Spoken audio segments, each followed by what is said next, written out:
tension इतना मत लो लोने बोल के देब फोन हो टेंशन इतना मत लो लोने बोल के देब फोन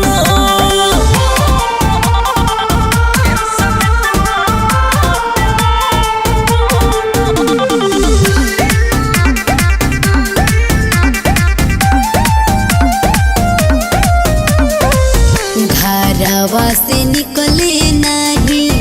देले बाबू माई बड़ा निर्दयी बड़सी भाई हो के बोनल बावे इतना कसाई हो चाहिए नजर में हमरा हुआ जाई हो सच कहतनी उ तो पिटा जाई हो मामला गरम बावे जानू अभी रह सुना मन हो अरे पगली कुछ ना होई टेंशन इतना मत लो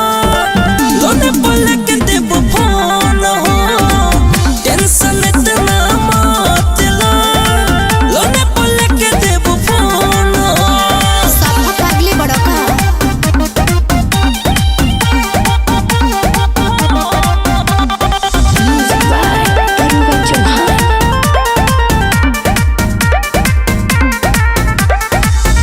कुछ दिन के बाद फिर अच्छा कोई जाई बात हो अब इतना बताइबो ये मत बुझी हो कि छूट जाई साथ हो दरोगा रीत से ले लेम कुछ कर जाओ निशा का बावे बोला तर हर जाओ ठीक है बात तो कंपनी रही जानू बोलो कौन हो अरे बता दो तो सुनो टेंशन इतना मत लो लोने बोले आई बोन हो अच्छा टेंशन इतना मत लो लोने बोले के देब फोन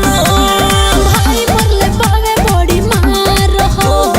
टेंशन से बथा तक पार हो पकड़ाई गल मोबाइल जैसे बाजल रिंगटोन हो